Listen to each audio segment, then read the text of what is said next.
On behalf of the League of Women Voters of the Spokane area and Spokane City Cable 5, welcome to our 2019 General Election Candidate Forum featuring candidates for City of Spokane City Council, District 2, Position 1. We also welcome KHQ-TV, who is live streaming this event. I'm Ann Murphy, your moderator, and Sally Phillips of the League is our timer. The general election is Tuesday, November 5th, 2019. In this forum, the candidates will have an opportunity to present themselves to you, the voters, and the voters will have an opportunity to learn more about each candidate, helping them make an informed decision when marking their ballots. The questions I will be asking the candidates have been formulated by the League's Voter Service Committee. Candidates are seated in alphabetical order, and the first speaker will rotate with each question. Candidates will have up to 1 minute to answer our initial question and then up to 90 seconds to answer subsequent questions, with additional time for rebuttal or a follow-up question as appropriate. Each candidate will have the opportunity for a 1-minute closing statement. I will ask as many questions as time allows. Our timer will hold up a yellow card when the speaker has 15 seconds remaining and a red card to indicate time is up. Now, before we proceed, a reminder about voting. You must be registered to vote. You can register online by October 28th, up to 8 days prior to the election day. Any mail-in or paper forms must be received in the elections office by October 28th. And new this year is same-day voter registration. During the 8 days prior to Election Day, there will be 2 places where you may register in person: the Spokane County Elections Office or 1033 West Gardner Avenue, or the Center Place in Spokane Valley at 2426 North Discovery Place. Hours are Monday through Friday, 8:30 to 4, and then 7 a.m. to 8 p.m. on Election Day. When you register, you will be provided a ballot for voting. Other voter registration changes this year are automatic voter registration, when eligible citizens interact with state agencies, and pre-registration that allows our 16, 17-year-olds to pre-register to vote, and then they will be registered when they turn 18. Registered voters will receive their mail-in ballots about 3 weeks prior to the election day. Return ballots must be postmarked, and make sure that they will be postmarked in time, or deposited in conveniently located ballot boxes no later than 8 p.m. on Election Day, November 5th. Ballots can be dropped off on Election Day at one of the voter service centers. For locations of ballot boxes or voter service centers, or information about accessible voting units, or other questions about casting your ballot, contact the Spokane County Elections Office online or at 477-2320.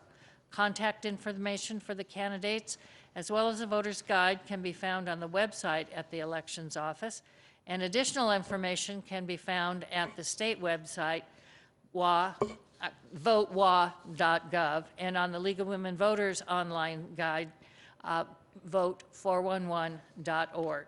And now we will meet the candidates in this forum for City Council, District 2, Position 1. This is a nonpartisan race, and only the voters in the City of Spokane Council District Number 2 will select the candidate to be elected.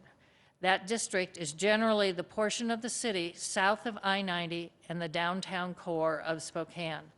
Joining us today are Tony Keepy and Lori Kinnear. Candidates will have up to 1 minute to answer our initial question, and we will begin with Mr. Keepy.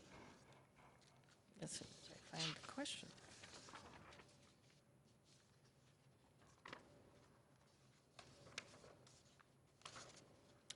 What do you consider are the most important duties of a city council member, and what specific training, experience, and skills do you have that have prepared you for these responsibilities? Mr. Keepy, 1 minute. Thank you very much. I really appreciate the League of Women Voters having us here today. As we start campaigning, Lori's been campaigning, Ms. Kinnear, it takes a lot to get our message out. We have to work very hard so people get to know us, who we are, and this is a great forum so people know a little bit more about me and Ms. Kinnear. But I think the most important thing on City Council is being able to listen.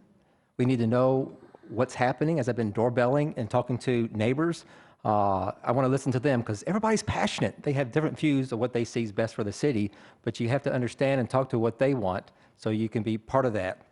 And I think it's on the city council is that we have to be more fiscal responsible, that we have $1 billion budget. We have to make sure that we stay within budget and that everybody's needs are met within that budget. I've been very involved since moving to Spokane 20 years ago with the Boy Scouts of America, a great organization to volunteer for. I've also had my own business. I've been a healthcare consultant. I moved out here for Hollister Steer. I managed a national sales force with sales reps across the country. Thank you. Okay, Ms. Kinnear. Thank you. According to our city charter, we have 3 duties. One is to sponsor and pass legislation, pass a budget, and then advocate for our citizens. And although all 3 of those are very important, the last one is most important to me. I moved here to Spokane about 20 years ago. This was our city of choice.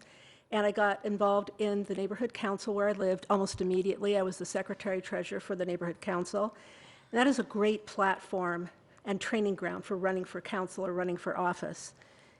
I ran on a platform of combating property crime, and it was very high at the time, 2015. Crime is down today over 15% over last year. And since then, I've sponsored dozens of pieces of legislation that are around public safety, but also environmental protection and other interests of my constituents. And I've got a folder here of all the things that I have sponsored over the last 3.5 years. Thank you. Okay, thank you. And now we'll move into some questions that get more at the issues. So expanding a little bit more on your advocacy for citizens and knowing people in your district, to what extent have you taken actions to familiarize yourself with the issues important to the residents in your district? And then based on those actions, what are the 3 most important issues in your district, and what steps will you take to address them? Ms. Kinnear, 90 seconds. I attend almost all of our neighborhood council meetings, and people tell us what is of concern to them. Certainly, they want to have a voice in city government. I sponsored a historic preservation ordinance that was just passed by council last night for Brown's Edition. That was a huge lift. The neighborhood participated. It was democracy in action, and the voices of the neighborhood was heard, and they got through that, and they got their historic overlay designation. I also helped Lincoln Heights with making sure that there were traffic calming measures in place and that a major arterial didn't go through a new development there.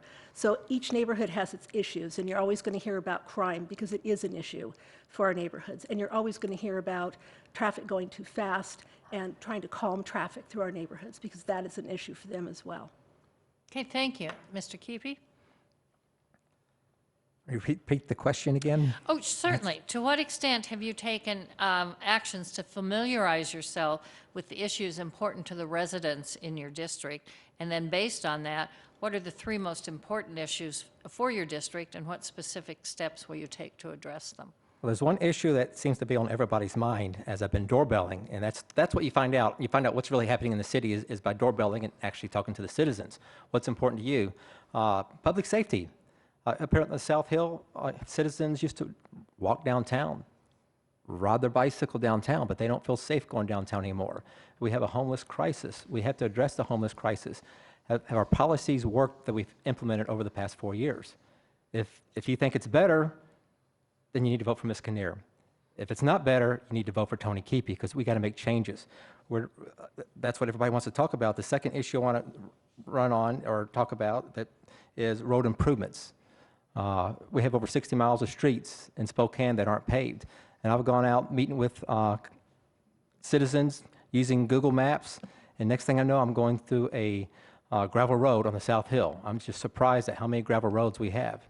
Even on Cuba, they have a sign saying no dust zone because of the gravel roads. We need to put in our comprehensive plan over the next 20 years, 25 years, to pave every street in Spokane and make it beautiful. We need to spend $3 to $5 million per year. We can't do it all at one time, but it needs to be a plan in place that over the next 3 to 5 years that we can grow we can improve our roads, our basic infrastructure. And then we'll make sure that we grow our businesses, that we can bring in the right businesses to Spokane. This is being talked about all the time is we have low-paying jobs here in Spokane, a lot of minimum wage jobs. We need higher high-tech companies that come to Spokane. We need high-paying jobs here. Okay, thank you. Let's go ahead and move to property crime. Continues to plague many of our Spokane neighborhoods. So discuss the extent of property crime and the impacts that you've seen in District 2, and what specific actions would you as a city council member take to address the property crime problem? Mr. Keepy, we'll start with you, 90 seconds. I hear all the time is that my garage got broken into. My car got broken into sitting on the street on the lower South Hill. We do have a property crime crisis right now. We hear statistics that there's not as bad as it seems to be, but a lot of crime is not being reported. We have to encourage everybody to report any kind of crime that happens. We need investigators to go and investigate, follow up on the property crime. It needs to be reported. We got to change what we're currently doing right now. Yeah, I just went blank a little bit. Okay. Well, the big issue is drugs. Why are they breaking into our homes, our garages, our car? They're looking for money. We've got to enforce our laws. Misdemeanors get broken into, which brings up a new jail. We don't have a large enough jail to hold. What Sheriff Ozzie Knisvet says we need 2,500 people to put in jail and to incarcerate. Our jail holds about 400 people right now. Until we can't enforce our crimes, our police their hands are tied. We need to be able to investigate and follow up on crimes and not show up 3 hours later when you call for a small property crime. It's not on the high priority list. Okay, thank you. Ms. Kinnear. While I've been in office, we have funded over 25 additional police officers. And this year, February, I worked on Prop 1, which was to fund 20 additional police officers so that we could fight property crime. Remember that we do not hire, fire, or direct staff, and that includes the police department. They do hotspots around the city. So when they do see that there's a property crime epidemic, and I'm going to use that word, but it may not be, but a hot spot where there is a lot of property crime, they'll go and do a sting operation. They are addressing it, and crime is down 15%. And I know that people often don't report crime. We encourage them to do so. But we are on a track, and it is on a downward trend. We can continue to do better. We shouldn't stop at that. We should also make sure there's education available for people to not be victims, to lock their cars, to lock their houses, to not leave valuables in their cars. Those are all things that we can be proactive about as citizens. Okay, thank you. Let's go back and let's take a look.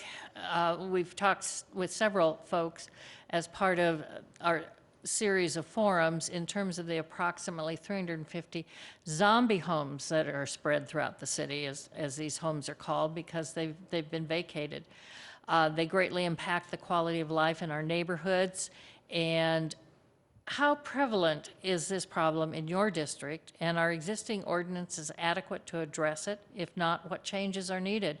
And are there procedural steps that could be improved to address an ongoing problem here? We'll start with you, Ms. Kinnear, 90 seconds. And it is a bigger problem in District 1 and 3 than it would be in District 2, certainly. Former Councilmember Amber Waldruff went to the legislature in hopes of getting some relief, so at a state level, we could address this. We still aren't in a position that is combating the problem. You mentioned 350, it fluctuates. It could be 400, it goes up and down.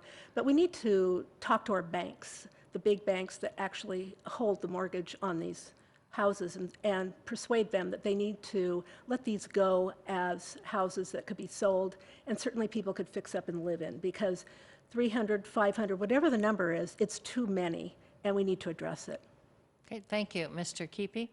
I see this pretty bad in the East Central community area, where we have a lot of zombie houses, and there's drugs going on in there. People are breaking into the homes, living there, and we need help to stop this. I really believe that we need to work closely with the banks. Maybe the banks don't know. It takes a long time for the process to work, so the bank needs to know that the house is been vacated, that we can have our folks, our police, code enforcement. So we want to enforce the code with our neighborhood councils. Our neighborhood councils need to let us know what's happening so we can enforce and make sure that house is turned into a transitional house, or somebody can go in and fix it up, buy it. The process takes way too long, and we need regulation so it doesn't take so long for the process to empty a house or to put new people into a house. Okay, thank you. So one of the things that's happening there with continued building and growth, especially out southeast Spokane, there are concerns about traffic congestion on more than one road out South Regal, 57th, a lot of different places. Persistent concern. Would you give us your insights into this issue and what the city is doing or could be doing to mitigate this problem? Mr. Keepy, 90 seconds. Oh, Regal is an absolute nightmare to go up and down Regal, especially at school time. There at the Target, you have buses coming off. There's no turnoff lane for the bus, so they're picking up passengers, getting them on the bus, taking off, and traffic will back up from about 43rd to 53rd Street. I'll go to the post office, into the bank. It could take me 30 minutes to go less than a mile. This has got to change, and we don't want a road diet. We can't make the street 4 lanes now. It's too narrow for the type population that we have growing in the South Hill. They also want to put 200 more apartments there right across from Target. 200 more apartments, going to mean more cars driving up and down Regal. So we've got to manage our growth, and it may not be the best place to put that many apartments for the street congestion that we currently have. Okay, Ms. Kinnear. I do agree that it's not the best place for apartments. Apartments should be in our centers and corridors, although that is a designated center. It's too far away from our city center where our jobs are. We are going to be paving, believe it or not, we have dirt streets there, and we are going to be paving 44th and the one around the sports area. And I think that will help. 44th is an arterial. That will help relieve some of the congestion. There has to be more than one way to get from point A to point B, and you can only funnel so many cars down Regal. So I'm hopeful that by paving 44th, we'll funnel some of those cars onto another arterial, and there'll be more than one way to get where you need to be. Okay, so I guess this might also come into this whole thing in terms of looking at the infill rules and how can that, if those would change, or how could those change to help allow broad-based neighborhood implementation rather than more smaller targeted projects? Ms. Kinnear. And the infill regulations we just passed, we worked on that for a couple of years. But what it does do is it directs growth, again, to our centers and corridors per our comprehensive plan. So if you look at the comprehensive plan, that is our blueprint. Hundreds of citizens spent thousands of hours developing, and it is the blueprint for how we grow as a city going forward. That is where growth should occur. So you can go up instead of out. And if you look at our infill ordinance, it gives you the regulations, so you can build on smaller lots, you can go up, there's more density that will allow us to create the density that we want for our community. Okay, Mr. Keepy? Yeah, we want our vacant lots to have homes on them. We have a home crisis right now. We only have 1.5 months of inventory of housing. We need to be able to build more houses, build more dense, and make sure the developers can build what they want to build. We have to reduce our regulation, make it easier for them so they can build something timely. They're having problems with getting employees to work. They don't have enough employees. We don't have a large enough employee base just to choose from to build homes. So we need to do training for the developers so more people are trained. We encouraged all my children go into the trade. You don't have to go to college. Go into the trades. We need plumbers. We need housing contractors. We need people to help us build. We need that to build our infrastructure. But is our 25-year comprehensive plan being too narrow where we can't grow outside to build more homes outside the urban crisis, urban development area? I think if we don't have enough homes, we don't have enough developers building homes because we have too much regulation where they can't get water. You can only build one home per 10 acres instead of a couple hundred homes. So we need to make those type changes so we can really work on our infill. Okay. So how would you describe the economy and job opportunities in Spokane? And do you think our city policies generally promote a good economy, or are there other things that you would be willing to work on to improve opportunities for businesses and residents? Mr. Keepy, Well, like 90 seconds. Yes, like I said a minute ago, I think we need to have job opportunities or training programs, good, solid training programs. We need to invest in training programs. We need to have the infrastructure on our streets. We need to have where businesses can come to Spokane Right now, you look at, say, the Northeast area where you have a great business park. The streets aren't paved there. How can we recruit businesses to bring high-quality jobs in a certain area if we don't have the infrastructure for a business to move their business to? We need to attract more high-paying jobs. Let's look at the aerospace. Let's look at the high tech. This will increase our wages. What's the average wage right now? About $45,000, $48,000 per family of four here in Spokane. We need to have the type jobs where we can make $60,000, $70,000 a year, $100,000 a year, where my children don't want to leave Spokane. My children want to stay here in Spokane because they have good paying jobs. Okay, thank you. Ms. Kinnear? Well, our economy is booming right now, and all you have to do is look downtown and see all the new growth, the new businesses that have popped up. However, as a city, I know as a city entity, we're having a hard time filling jobs because they're low-paying jobs. And Mr. Keepy's right. We do need higher-paying jobs. We're about $10,000 below the rest of, certainly the west side and the rest of the state. I do anticipate that when our medical school and nursing schools get filled out, that we are going to have more biotech. Those are higher paying jobs.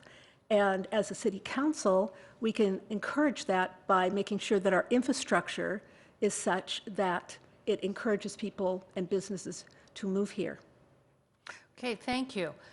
So one last question here before we go to your closing statements. What do you like most about Spokane and what makes it special? And then what might you want to add or change? We'll start with you, Ms. Kinnear. I moved here almost 20 years ago. It was my city of choice, me and my husband. And I love the park. I love our downtown. I love the size of our downtown. You can walk from one end to the other. I love the fact that we have a river running right through our downtown, the falls. And I love all of our neighborhoods, the unique character of our neighborhoods. And I love the fact that people like where they live. They're excited about where they live and they're engaged in their community. And that's something I want to foster and encourage and make sure that I'm a voice for those people. Okay, Mr. Keepy. I remember the first time when I flew into Spokane almost 20 years ago. Look how beautiful blue the skies are, how clear it is. There's no fog, no pollution like we have in the south. The river, going right through downtown, beautiful river downtown, clear river. And in Tennessee, we had muddy, you couldn't even see any fish in the river. But, you know, in the parks, going up to Mount Spokane, and had my kids involved with hockey and sports. We did all the winter sports, 'cause that's things we love to do as family-type events. But what I'd like to see more in Spokane, I'd like to see an In-N-Out Burger. I'd like to see a Chick-fil-A coming to Spokane, places that we always, when we travel all the time, places that we always go spend our money. But those are things that I really like about Spokane. I think we're doing a great job. Let's keep the momentum up. Let's bring more businesses. Let's be more business friendly. Let's bring high-paying jobs here to Spokane. Okay, thank you. And now we'll go to your 1-minute closing statements, and we will begin with Mr. Keepy. Well, again, I want to thank you for having me out here today and getting to say a few syllables to you. When I moved to Spokane 20 years ago, this became home. My oldest, I have twin boys. One graduated from UW. He's teaching math now. His twins graduated from Eastern. My daughter's at Washington State University, and my boy's going to Gonzaga Prep. Now that I got all the colleges covered, my wife is teaching at Gonzaga University and also teaches at Whitworth. So we've got the whole gamut down. So no matter what fan you are, I can support that fan because I have investments there. But I think it's time for a change. If you can say you feel safer in Spokane, then you need to vote for Ms. Kinnear. If you feel like you're not as safe, if you feel like the homeless crisis has grown, you need to vote for Ms. Kinnear. If you feel that we're better off, we're not better off, vote Tony Keepy. Tony Keepy, you can feel free to call me anytime at 509-934-7455. That's 934-7455. I'm more than happy to meet with you. Go to my website, learn more about me, vote TonyKeepy.com, and thank you for voting on November 5th. Thank you. Ms. Kinnear. Thank you. I've served for almost 4 years on City Council, happily. It's public service. I love our neighborhoods. I love our community. I've sponsored and had passed a lot of legislation that directly benefits our community, and especially our downtown. I'm on the DSP board, Downtown Spokane Partnership Board. I'm an advocate for downtown. I know they have struggles, and we worked through those together, and we're making improvements. Do you feel safer or not is not really the issue here. It's how are we moving forward as a city, and are we making changes that benefit the most number of citizens, not the select few. So I encourage you certainly to vote, and please go to my website, peopleforlorikinnear.com, find out more about me and about the people who are endorsing me. Thank you very much. Thank you, Ms. Kinnear, and thank you to both of our candidates for City Council District 2, Position 1. Again, they were Tony Keepy and Lori Kinnear. And in case you joined us after the program began, here's a reminder about voting in the election. You must be registered to vote. You can register online by October 28th, up to 8 days prior to Election Day, or any mail-in or paper forms must be received in the elections office by October 28th. This year, we have same-day voter registration. During the 8 days prior to the Election Day, there will be 2 places where you can register in person: the Spokane County Elections Office and Center Place in Spokane Valley. Hours are Monday through Friday, 8:30 a.m. to 4 p.m., and then 7 a.m. to 8 p.m. on Election Day. When you register, you will be provided a ballot for voting. Other registration changes are automatic voter registration when eligible citizens interact with state agencies, and pre-registration that allows 16, 17-year-olds to pre-register to vote, and then they'll be registered when they turn 18. Registered voters will receive their mail-in ballots about 3 weeks prior to Election Day. Ballots must be postmarked. Please make sure that they are postmarked in time or deposited in conveniently located ballot boxes no later than 8 p.m. on Election Day. Ballots can be dropped off on Election Day at the voter service centers. For locations of ballot boxes, voter service centers, or information about accessible voting units or other questions about casting your ballot, contact the Spokane County Elections Office at 477-2320 or go to their website. Contact information for candidates as well as voters' guides can be found on the Spokane County Elections website. Additional election information can be found on the state website at votewa.gov and on the League of Women Voters online guide, vote411.org. On behalf of the League of Women Voters of the Spokane area, thank you to all our candidates who participated in our series of forums, and thank you to our viewing audience for the willingness to learn more about these candidates and the issues. We hope that this forum has helped you in making an informed decision when you cast your ballot on Tuesday, November 5th, 2019. Thank you for joining us.